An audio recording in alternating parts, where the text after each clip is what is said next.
جو اس وقت اس کے منہ سے یہ اول فول نکل رہا ہے، جو یہ بک رہا ہے، جو یہ بکواس کر رہا ہے، اس سے پہلے قوم عاد اور سمود نے بھی اللہ کی نشانیوں کو دیکھ کے یہ کہا تھا۔ اور اللہ کی سنت ہے، جب اللہ کی نشانیاں اپنے بندوں پہ ظاہر ہو جائیں اور بندے پھر بھی اللہ کو نہ ماننے، اس کی سنت ہے، اس کا عذاب زمین پر آتا ہے، اور ایسے لوگوں سے مالک کائنات اپنی زمین کو صاف کر دیتا ہے۔ جب رحمت عالم نے یہ تلاوت کی تو یہ عقبہ اٹھا اور آگے بڑھ کر حضور صلی اللہ علیہ وسلم کے منہ پر ہاتھ رکھ لیا اور کہنے لگا اگلی آیت نہ پڑھنا، تیرے آیت پڑھنے کی وجہ سے خدا کا عذاب زمین کے اوپر آ جائے گا۔ بھاگو بھاگو بھاگو، سارا مکہ چھوڑ کے بھاگ گیا، اتنا یقین تھا انہیں۔ ایک گروہ اٹھا اور اٹھ کے کہنے لگا تجھے ہی اللہ نے نبی بنانا تھا، نہ اماں نہ ابا نہ بہن نہ بھائی نہ سلطنت نہ پیسہ نہ گھر نہ در۔ وَقَالُوا لَوْلَا نُزِّلَ عَلَيْهِ هَذَا الْقُرْآنِ مِنَ الْقَرْيَتَيْنِ عَظِيمٍ۔ امیروں پہ کیوں نہیں آیا؟ یا تو اپنے رب سے کہے کہ تجھے مال دے دے تب تجھے نبی مانے، یا عہدہ دے دے تب تجھے نبی مانے، تو یتیم ہے۔ اللہ اکبر، من القریتین عظیم۔ اگر مالک کائنات نبوت کا تاج پہناتا تو کسی امیر کو پہناتا۔ اللہ کا قرآن آیا اہم یقسمون رحمت ربک نحن قسمنا بینہم معیشتہم۔ اور بکواس بند کر، تو تاج نبوت کی بات کرتا ہے، ہم تو دنیا کی تقسیم بھی اپنی مرضی سے کرتے ہیں۔ جس کے سر پر ہم نے تاج نبوت رکھا وہ میری مرضی ہے، تو کہتا ہے امیروں کو دینی چاہیے تھی، غریبوں کو نبوت کیوں مل گئی؟ ہم جس کو دنیا کے 4 پیسے دیتے ہیں، دنیا کا عہدہ جس کو دیتے ہیں، وہ بھی اپنی مرضی سے دیتے ہیں، وہ بھی کسی کے مشورے سے نہیں دیتے۔ یہ تو اتنا قیمتی تاج نبوت ہے، ہم نے جس کو بہتر سمجھا اس کے سر پہ تاج نبوت سجا دیا ہے۔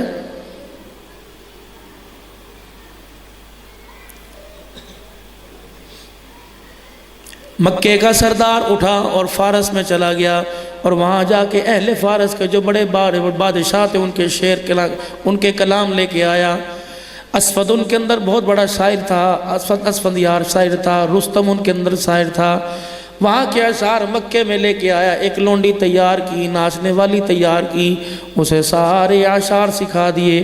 جو اسلام کی طرف زیادہ راغب ہوتا، جو اس کا دھیان رجحان اسلام کی طرف ہوتا، اس کی محفل میں لے جاتا اور اس عورت کو نچاتا، وہ اشعار پڑھتی اور دسترخوان لگا کر کھلاتا پلاتا، کہتا بتاؤ یہ دین اچھا یا وہ محمد کا دین اچھا ہے جو کہتا ہے بھوکے رہو، روزہ رکھو، نمازیں پڑھو، گھر بار چھوڑ دو، سب کچھ اللہ کی رضا پہ قربان کر دو۔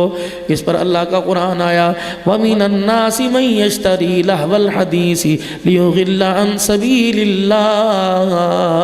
یہ اس کو کہہ دو اگر تھپیڑے عذاب کے آگے تیرا ککھ نہیں بچے گا۔ وہ ظالم تو قرآن کے مقابلے میں گانوں کو کیوں لے کے آ گیا ہے؟ حقانیت دین کی۔ اللہ نے بہت پاکیزہ میں دین عطا فرمایا۔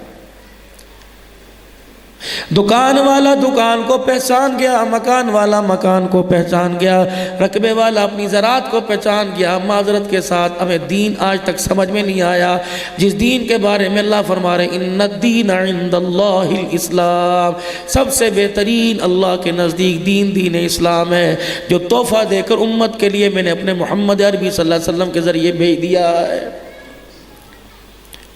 حضور صلی اللہ تعالیٰ علیہ وسلم کی کامل زندگی کو اللہ نے فرما دیا الیوم اکملت لکم دینکم واتممت علیکم نعمتی ورضیت لکم الاسلام دینا۔ اے میرا حبیب فتح مکہ کے موقع پر اعلان کر دے ہم نے دین بھی مکمل کر دیا اور ہم نے اپنی نعمتوں کا اظہار بھی فرما دیا اور دین اسلام کو اللہ اکبر ہم نے پسند فرما لیا۔ اب میرا حبیب تیری نبوت کا، تیرے کردار کا، تیرے طریقے کا سکہ پوری دنیا کے اندر چلے گا۔ جو ماننے گا وہ میرا ہے، جو نہیں ماننے گا وہ میرا نہیں، کیونکہ اللہ نے یہ بھی اعلان کر دیا قُلْ إِن كُنْتُمْ تُحِبُّونَ اللَّهَ فَاتَّبِعُونِي يُحْبِبْكُمُ اللَّهُ۔ جو چاہتا ہے اللہ راضی ہو جائے محبوب اسے تیرے قدموں میں آ کے بیٹھنا پڑے گا، جو تیرے قدموں میں جھک کے دکھائے گا اس سے خدا بھی راضی ہو جائے گا اور دنیا آخرت کی کامیابی کے فیصلے بھی فرمائے گا۔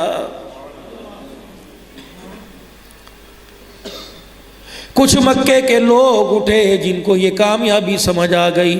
ان کے اندر حضرت بلال رضی اللہ تعالیٰ عنہ، حضرت ابو فقیہ رضی اللہ تعالیٰ عنہ، سیدہ سمیہ اور آپ کا بیٹا حضرت عمار رضی اللہ تعالیٰ عنہ، آپ کا بیٹا عبداللہ بن یاسر رضی اللہ تعالیٰ عنہ، آپ کا شوہر حضرت یاسر رضی اللہ تعالیٰ عنہ، حضرت زنیرہ رضی اللہ تعالیٰ عنہ، حضرت علی رضی اللہ تعالیٰ عنہ، اور ابو بکر رضی اللہ تعالیٰ عنہ، حضرت صہیب رضی اللہ تعالیٰ عنہ، حضرت خباب رضی اللہ تعالیٰ عنہ. یہ چند لوگ تھے. رب اکبر کی قسم یہ تو خود مدینے مکے میں بک بک کے آئے تھے. نہ مال تھا نہ دولت تھا، لیکن ان کی جھولی کے اندر آمنہ کا لال تھا. مالک کائنات کو ان کا کردار اتنا پسند آیا، حبشے کے بلال کو مالک نے جوتا پہنا کے بیت اللہ کی چھت پہ کھڑا فرما دیا.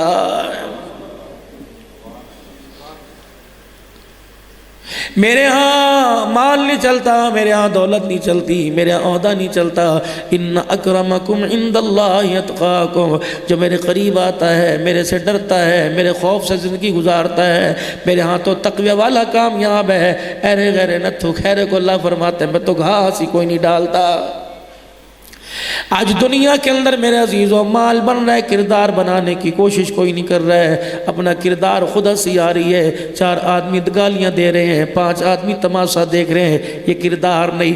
کردار ایسا ہونا چاہیے جس زمین کے ٹکڑے پہ چلے یہ زمین بھی دوسری زمین کے ٹکڑوں پہ فخر کرے. کردار ایسا ہونا چاہیے جس آسمان کے ٹکڑے کے نیچے چلے یہ آسمان دوسرے آسمانوں کے اوپر فخر کرے کہ میرے پہ امان ملک کمبو جویاں ارائی نہیں جا رہا، میرے اوپر محمد کا غلام جا رہا. الدین النصیحہ، دین نصیحت ہے. فرمایا جو اس نصیحت کو لے لے گا وَلَقَدْ يَسَّرْنَا الْقُرْآنَ لِلذِّكْرِ فَهَلْ مِن مُدَّكِرٍ، ہم نے آسان سا قرآن کریم کو ہم نے آسان بنا کر نازل کر دیا، تمہارے اندر بھیج دیا. ہے کوئی رحمت کی منڈی میں بولی لگ رہی ہے کوئی سے لے، ہے کوئی سے سیکھے. وہ میرے پیارو نماز نہیں پڑھتا کہتا گناہ کی بات ہے، روزہ نہیں رکھتا کہتا گناہ کی بات ہے، حج نہیں کرتا کہتا گناہ کی بات ہے، قرآن نہیں پڑھتا کہتا کوئی بات نہیں. قرآن کا نہ جاننا کبیرہ گناہ اور جاننے کی کوشش نہ کرنا اس سے بڑا کبیرہ گناہ ہے. پیکیج دے کے جا رہا ہوں میرے پیارو کام آئے گا. کوئی ادھر سے آتا ہے کوئی ادھر سے آتا ہے اور کہتا مولوی صاحب دعا فرماؤ، بچہ 4تھا پارہ پڑھ رہا ہے اللہ اسے حافظ بنا دے. کوئی کہتا مولانا دعا فرما، بچہ 15واں پارہ پڑھ رہا ہے حافظ بنا دے. بچہ 15واں پارہ پڑھ رہا ہے، بچہ 4تھا پارہ پڑھ رہا ہے، آپ کیوں نہیں پڑھ رہے؟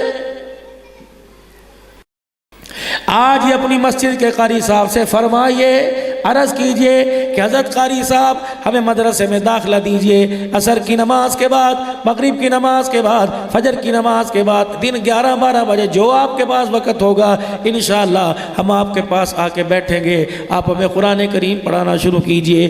میرے عزیزو یہ علیحدہ بات ہے، یہ علیحدہ میٹر ہے، کوئی پڑھ سکا یا نہیں پڑھ سکا، لیکن خوشخبری قرآن پڑھنے کا آغاز، سیکھنے کا آغاز کر لو. اللہ نہ کرے اللہ جوانیوں میں برکت دے، بڑھاپے سلامت رکھے. مرنا تو ایک نے ہے، خدا کی قسم دن گنے جا چکے ہیں، لکھے جا چکے ہیں، میعاد لکھی جا چکی ہے. پتہ نہیں کون پہلے جائے گا، میں جاؤں گا یا آپ پہلے جائیں گے. کتنی گاڑیاں 2-3 رستے کے اندر الٹی پڑی دیکھی، یقین جانو پتہ نہیں کچھ بچا بھی ہوگا کہ نہیں. یہ تو روزانہ کا میرے عزیزو معمول ہے، پتہ نہیں کون جائے گا. جس طرح میرے عزیزو دنیا کے اندر بیت اللہ موجود ہے، یہ میرا بھائی ابھی عرفان اپنے والد والدہ کے ساتھ ابھی عمرہ یہ سارے دونوں بھائی کر کے آئے. دنیا کے اندر بیت اللہ موجود ہے، یہاں سے جا رہے ہیں اللہ کے گھر کی زیارت کر رہے ہیں، واپس آ رہے ہیں پھر جانے کی تمنا کر رہے ہیں. جس طرح دنیا کے اندر بیت اللہ اللہ کا گھر ہے، لوگوں کے لیے طواف کی جگہ بنایا، اسی کی سیدھ اوپر 7ویں آسمان کے اوپر بیت معمور ہے جو فرشتوں کے طواف کی جگہ ہے. رحمت عالم صلی اللہ تعالی علیہ وسلم معراج کی رات تشریف لے گئے. آپ نے دیکھا ایک سفید ریش بزرگ بیت اللہ بیت معمور کی دیوار کے ساتھ سہارا لگا کے بیٹھے ہیں، دونوں طرف کلاس لگی ہوئی ہے. اللہ اکبر، وہ پڑھا رہے ہیں یہ پڑھ رہے ہیں. آپ نے جبرائیل علیہ السلام سے پوچھا جبرائیل یہ کون ہے؟ کہا آپ کو نہیں پتہ کر نہیں، کہا آپ کا باپ ابراہیم علیہ السلام ہے.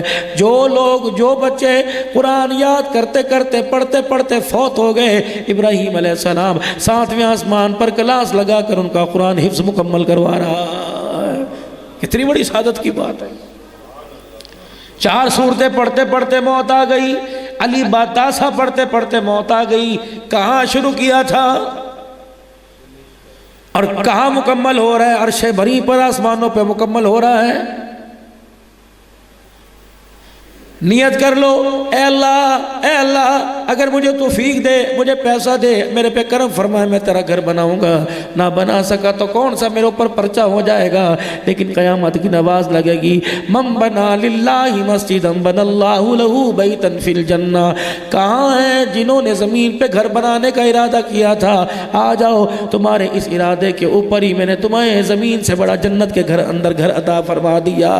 جب آپ نے صحابہ اکرام رضوان اللہ تعالی مجمعین سے فرمایا، وہ لوگوں جو اللہ کا گھر جنت کے اندر بنائے گا، صحابہ اکرام تڑپ گئے کہ یا رسول اللہ، یہاں تو تل پہ کپڑے کوئی نہیں، اللہ کے نبی کھانے کو کچھ نہیں، گھر کون بنائے گا؟ قربان جاؤں، فرمایا جتنا چڑیا کا گھونسلہ ہوتا ہے، یعنی 2 مصلے کی جگہ 1 نمازی کی جگہ اتنی بنا دے، تو 1 مصلے کی جگہ زمین پر بنا دے، اللہ زمین سے بڑا گھر جنت کے اندر بنائے گا۔ کیونکہ اللہ فرما رہے وَسَارِعُوا إِلَىٰ مَغْفِرَةٍ مِّن رَّبِّكُمْ وَجَنَّةٍ عَرْضُهَا السَّمَاوَاتُ وَالْأَرْضُ عِدَّةً لِّلْمُتَّقِينَ۔ دوڑو اللہ کی طرف، اس کی مغفرت کی طرف، اس جنت کی طرف، اس جنت کی طرف جس کا طول و عرض زمین آسمان سے بڑا ہے، زمین آسمان کے برابر ہے۔ عِدَّةً لِّلْمُتَّقِينَ، اللہ نے اپنے ڈرنے والے، اپنے چاہنے والوں کے لیے تیار کر رکھی ہے۔ جنت آؤ، دوڑو۔